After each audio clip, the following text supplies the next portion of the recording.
Welcome to episode number 286 of the Beyond Social Media Show, the podcast for all of you marketing, advertising, public relations, and communications professionals. You can find us by searching for Beyond Social Media Show. We are recording on October 25, 2019. A lot of things to talk about this week, including Pierre Delecto, Silicon Skin Interface, Sniffing AI, Amazon Arc, Amazon News App, Google lead gen ads, and with Halloween right around the corner, we are going to do, for the worst section, the most horrific marketing stories we covered during the past year. So you'll want to stick around for that, but we do kick it off with best story of the week, and BL, you have the honors as usual. What was that?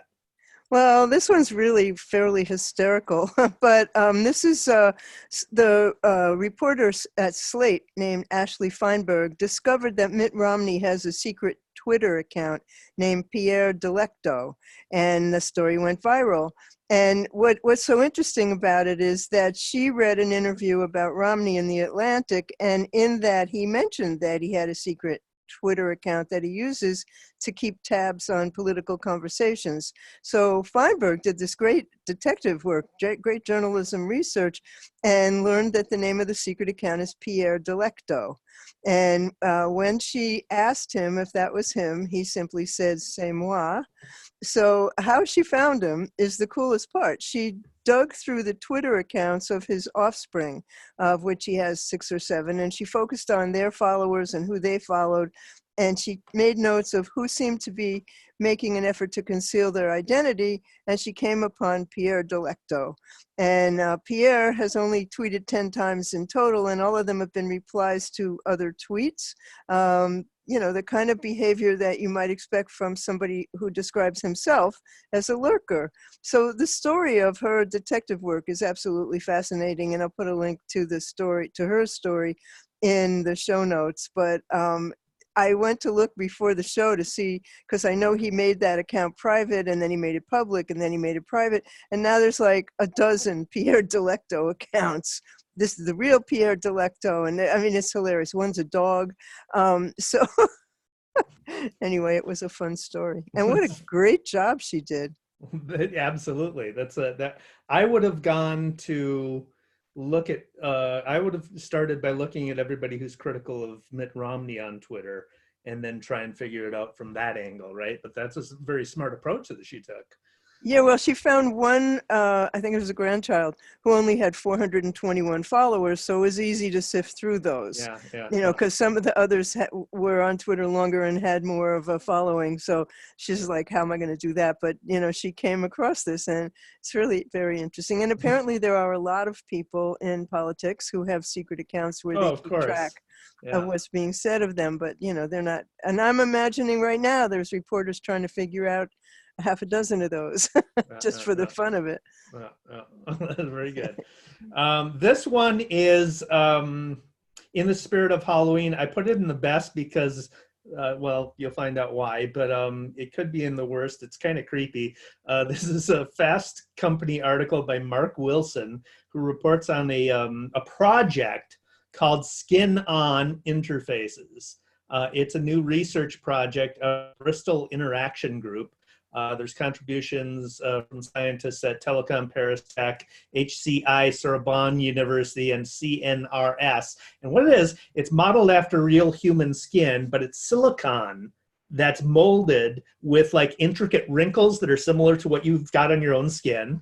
And under the silicone skin, there's a grid of electrode wires. And these are the same types of electrodes you'd find in your cell phone, your smartphone's touch screen. So they're touch sensitive using electromagnetism, but also embedded within the silicon is the ability to not just touch sensitive, but you can squeeze and twist. You can, like skin, you can squeeze and twist it. And that creates a different user interface for manipulating a screen or manipulating a computer. So it treats you can put it on the back of your phone. It'll treat the back of your phone like a touch screen. There's a video that we'll put in the show notes so people can see it in action. But under the electrode layer, there's a microprocessor and another layer of silicon fat, quote unquote, which gives it a different viscosity and a feeling of human skin. It simulates the feel of human skin. The lead recent researcher on this project is named Mark Tasier, I think is how you pronounce it. He's a PhD student at Telecom Paris Tech. Had a quote from him saying, "For the last 50 years, the end goal in sci-fi has been that humans are mixed with machines. That drove research in human-computer interaction. We've added devices onto humans." So my point of view is that I'm trying to do the opposite. It's creepy, but compelling and pretty innovative, actually. Applied to the phone, and you'll see it in the video, it kind of looks like something out of a David Lynch film. Maybe Eraserhead is just kind of weird looking. So put that in the show notes so you can take a look. But wait, so can robots have this skin? Well, that's what I'm thinking. So the application obviously is a very innovative, different type of computer interface. And, I've always talked about how computing is getting more and more effortless. Inputting is getting more and more effortless. This is another step in that trend. But yeah, what if you put it on a robot? That's a natural application that you would think you would have, right? That's super creepy because that takes us into the Twilight Zone. It takes you into, yep. So I have one that's kind of along those lines, actually. Google scientists have come up with a way to have an algorithm that teaches AI to recognize smells. So scientists can look at a wavelength of light and they can identify the color that it is. But when it comes to scents, nobody's been able to figure out by looking at a molecule what it smells like. So researchers from the Google Brain team, I love that name, are hoping AI can change that. So they published a paper on ARXIV, and it explains how they're doing it. And their work, the thing about it is their work can have impact on chemistry, on our understanding of human nutrition, on sensory neuroscience, and also on how we manufacture synthetic fragrance. So they created a database out of 5,000 molecules that were identified by perfumers who labeled them with descriptions. They use terms like wine people, buttery, tropical, weedy, and Google's not alone. There's work being done at the London Barbican Center, recreating the smell of an extinct flower. In Russia, AI is being used to sniff out potentially deadly gas mixtures, and IBM is experimenting with AI-generated perfumes. So someday we may have toyed with our sense of smell to reimagine how to design machine learning algorithms that can smell. And, so this robot with the skin will be able to smell. Well, that doesn't do me a lot of good. What I want is to be the AI to recreate a smell, right? Well, they did it with a flower. They recreated the smell of an extinct flower. So maybe they can. How would they know is the question. Well, by the description of perfumers, and that's a human thing. But I mean, a long time ago, I worked for Hohner harmonicas, and I know more about harmonicas than any living human being. No one ever wants to hear about it. But I know that the people who test them have perfect pitch, and people who test the reeds, and that's hereditary. So my guess is that the people who work in perfume have a trait that's hereditary as well. I don't think you learn how to be a perfumer. So maybe perfumers, when they talk to each other, they all have the same language. I don't know. Different world. Yeah. So this is a Bloomberg article by Jerry Smith, published a while ago, but I just discovered it. So publishers, the Huffington Post, for example, uses WordPress for its content management system. Larger organizations like the Washington Post will often create their own content management systems to fit their particular needs. And so this story focuses on the Washington Post, which did just that. They developed a product called Arc, which they have for years been using to publish the Washington Post. But this software, Arc, that they developed for internal use is a growing part of the Post's actual revenue stream. So the Post recently struck a deal with energy giant BP for using ARC software to publish their articles and videos to their 70,000 employees across the entire enterprise. This ARC suite of tools allow people to publish across different platforms, apps, mobile websites, newsletters, social media, and has the function to make money through advertising and subscriptions as well. So the Post started licensing ARC in 2014, first by giving it out to college newspapers, and then expanded the customer base to media companies, and currently they run about 600 websites globally, including the Boston Globe, Tribune Publishing, Raycom Media. Within the next 3 years, ARC is expected to generate 100 million in annual revenue, and it's not yet profitable, but it's becoming the Post's third major revenue stream.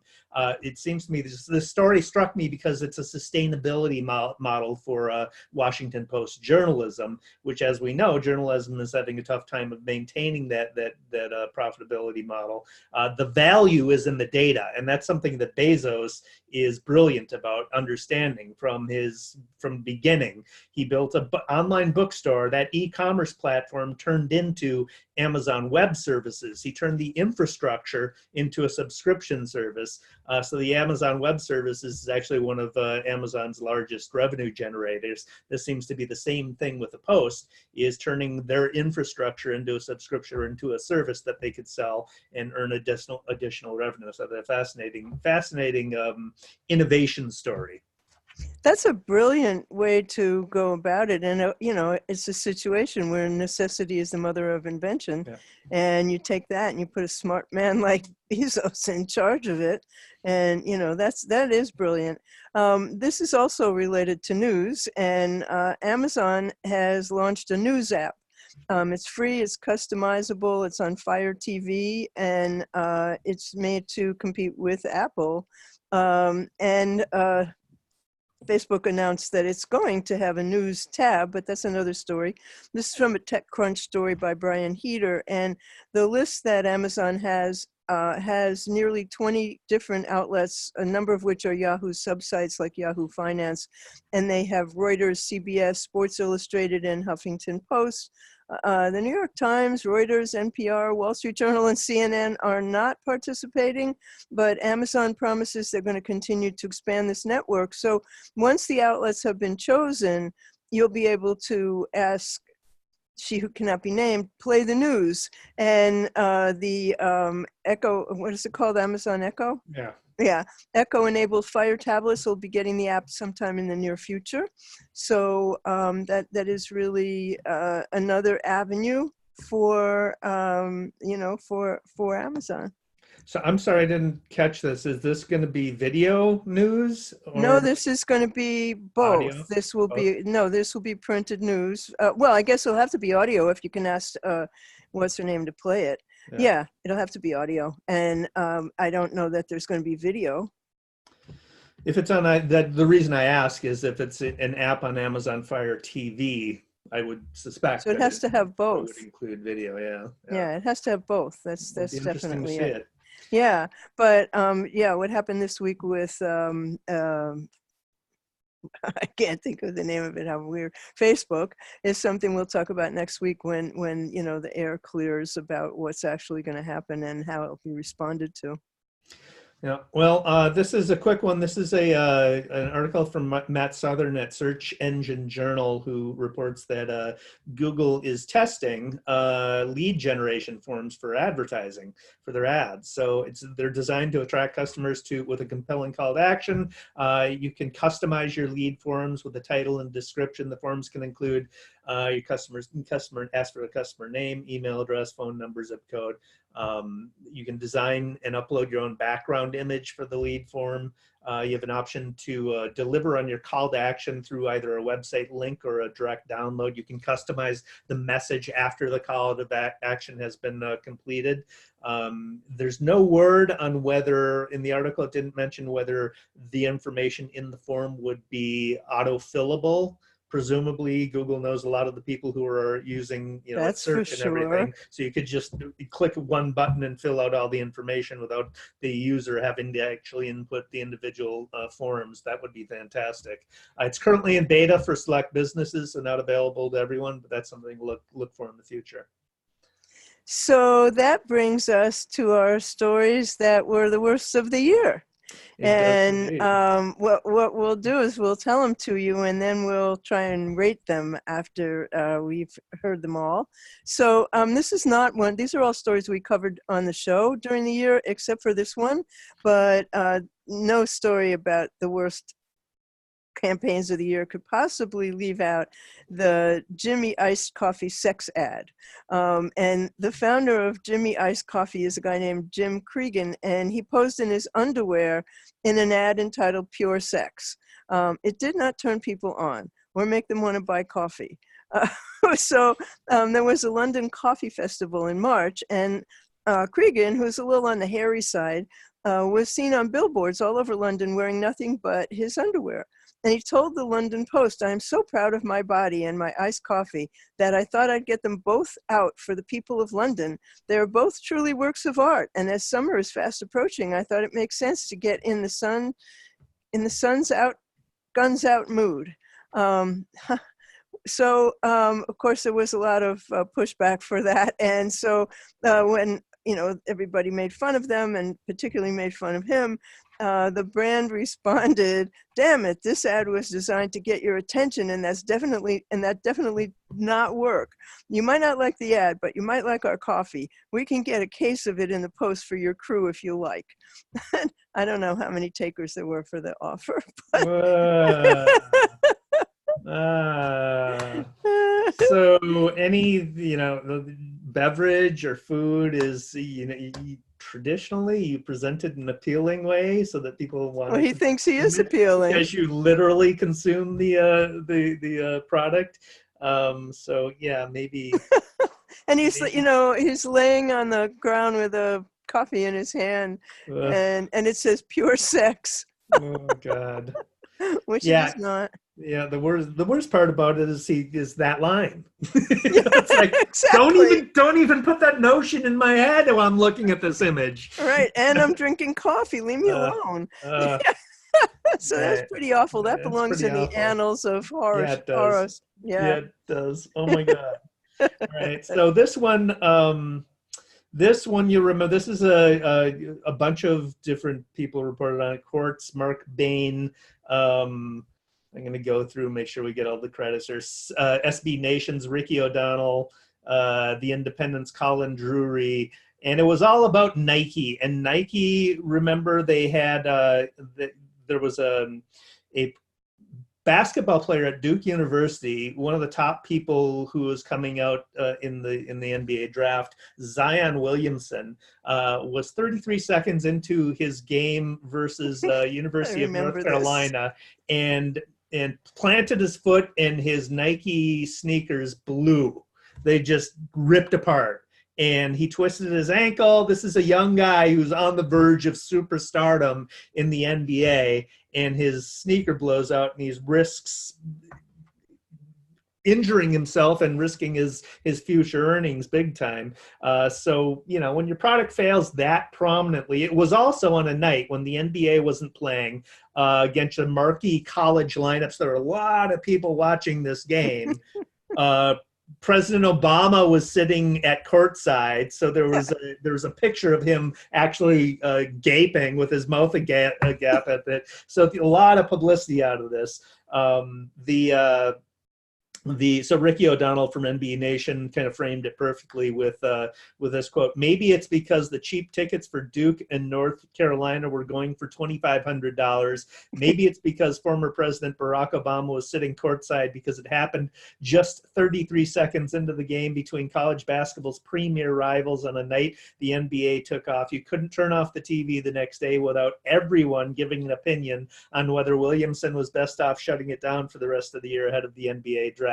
Nike stock dropped 1.1 billion after the basketball star's shoe broke. So it was complete PR disaster for Nike, and that's why it makes it onto one of the most terrific marketing stories of 2019. That was really awful. And Yeah. did he get to go back and play for the rest Yeah, of the he season? turned out to be okay. So Oh. it had a happy ending, but yeah, for him anyway. Well, this one is not happy. This was Chase Bank poor shaming people, and we talked about this in episode 268. And Chase Bank shamed poor people with a tweet urging them to make coffee at home, bring their lunch to work, and walk instead of taking cabs. This was from a Fast Company story by Jeff Beer, and in it, a little joke about budgeting became a very big deal for Chase because Elizabeth Warren responded and she said, "Why aren't customers saving money? Taxpayers, we lost our jobs, homes, savings, but gave you a $25 billion bailout. Workers, employers don't pay living wages. Economists, rising costs plus stagnant wages equals zero savings.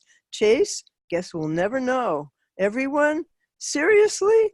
So in a twist on, this was my favorite part of the story, in a twist on the blame the intern, VaynerMedia blamed a poor shaming tweet on the client's internal social media team. That's one way to fire your client, right? Yeah, really. Yeah, I don't think they work for them anymore. Yeah. But I mean, Chase is like, and they made it like a conversation, and everybody is supposed to be responding, oh yeah, I should do that. Really stupid. And especially because Chase charges really high fees for savings accounts and checking accounts. And, Chase is not an easy place to do your banking. Wow, yeah, that deserves to be on the list, definitely. This next one is from episode 267, and everybody covered it, but the article I found was from Luis Matsakis, of Wired magazine, and The Verge's Dieter Bond, and this was Samsung's Galaxy Fold screen. You remember the Galaxy Fold, the iPhone, or the phone that folded open, the screen breaking upon for the review launch. The review copies were breaking. $2,000 piece of equipment that they didn't apparently test enough to find out whether or not it would work, and it broke. We had pictures of it. We'll post those in the show notes, but that was how can you put out review models to people who are going to be reviewing your product that are breaking? Well, that's the rush to market. Coverage. Yeah, really. The total rush to market. Is that phone now available? I don't think it is. Yeah, I don't think it is. It wasn't ready for prime time, that's for sure. So this definitely is one of the worst stories ever. Instagram influencers newsjacked the California wildfire hashtags, and they related to the California wildfires to promote nude pictures of themselves, clothing brands, sales, and of course themselves. And this is from Twitter and BuzzFeed, where Jane Litvinenko wrote about it. And one example is somebody named Raylene Shah, who has 6.2 million Instagram followers. And she posted a picture of herself all happy and wearing this dress, and said, "Summer loving in a linen cantaloupe gingham by Migueline Gambaccini. Ensemble captured by lovely Eliane Rafoul," I guess that's the photographer, and then a heart emoji, and then "sad to hear about the fires in Malibu and praying for safety and strength for the firefighters battling it out there. We never know what life brings us, and every happy moment is a blessing in itself." That post got 115,800 likes. Mind-blowing. And there were many more. There were ones where people had nude pictures of themselves and "too bad about the fire," and God. Yeah, so the worst practice is newsjacking tragedy. It's like, please. Couldn't get worse than that. Yeah, and there were an awful lot of them who did it, but it's just 2 million followers. But who are the 115,000 people who liked that post? Yeah. And what's wrong with them? Yeah, they don't read the news, probably. I guess not. And anyway, that's them, right? Do you have another? I do. This is Yeah. from episode 270. This was from a Verge article by Demi Lee, and you remember the brand North Face got backlash recently this year, this past year, over some deceptive marketing tactics, black hat SEO campaign that they ran. Leo Burnett Taylor was their agency that hatched a scheme to get their products on top of Google Images by replacing Wikipedia photos with product placement shots for the North Face. So they took photos at popular tourist destinations like Pikachu in Pikachu. Is that how you pronounce it? Pikachu, yeah. In Peru, and featured their products prominently, then swapped them out of the original Wikipedia photos for their own, photoshopped with North Face product in the existing photo in some cases. They called it a collaboration with Wikipedia, but it's a direct violation of Wikipedia's terms of services, and they got called out, and there you go. There's a lot of all the negative press that they earned from that clever marketing campaign was just, don't do deceptive things is basically the story there. Well, it just always makes me want to be a fly on the wall in the meeting where the team decides what a great idea it is and the client okays it, and they do these stupid things. I mean, how does this happen? Time and time again. It's not an isolated incident. We're only giving you 6 of them right now. Well, yeah, in this case, I think this was a agency hatched idea that they pitched to the client, and whoever was in that client meeting on the client side didn't understand SEO. Yeah, so, well, but when do clients really understand SEO? That's what they have us for. So that's what the obligation of an agency is, to not pitch things that are likely to get their client in trouble. Well, apparently some of that's going around. So, it's hard to pick a worst one here. I think the Jimmy iced coffee is on top of my list. so here we got to establish the criteria here. I see a couple of criteria here. There's underhanded tactics. So that's one reason why you'd be on the list, right? So like that North Face one is deceptive tactics. There's sheer stupidity. Sheer stupidity. They all could fit into that. There's not ready for prime time. That's Galaxy Fold. I actually think for argument's sake, I'd say the Nike story would be the lowest on the list. So number 1 is the worst story. Number 5 is how many do we have? 6? Yeah. Number 6 is the least worst story. Because it just, their product, they make a ton of shoes. Sometimes shoes blow out. It just happened to happen at the exactly wrong time, right? Yeah. In public. So I put that on the last. Can we agree on that as on the number least worst? 6? Yeah. Number 6. Okay. I think the Instagram influencers using newsjacking is really pretty horrendous, and it's not ending anytime soon. Yeah, I'd agree with that. But I'm not sure it's number 1, but it's definitely up there. I'd say so. Chase pour shaming's pretty bad. Yeah, that was pretty horrible. That's like complete societal cluelessness. Or if it's deliberate, it's horrible. Yeah, right? in either case, it's horrible. But good on Elizabeth Warren for responding as she did. Yeah. And quickly. I mean, the same time span.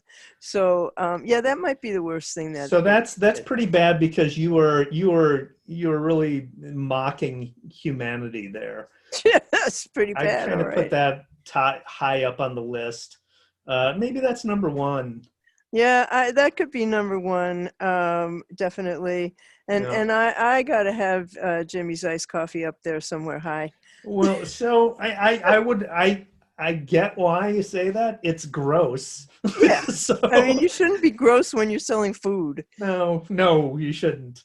I would argue for that at number 3. Okay, what would you make? So number 2? We're saying Instagram is number 1. Yeah. When we're saying Porscheing is number 1. right? Yeah, Instagram Yeah. is 2. Instagram too, that could be it. But that's not really the marketer doing it. Those are like clueless influencers. Well, Um, but they're being paid by they are. marketers, and They they're are. irresponsible. That's irresponsible. That's dishonest. I mean, Yeah. that's not right. Yeah. Um, yeah, I could go for that. That could be number two.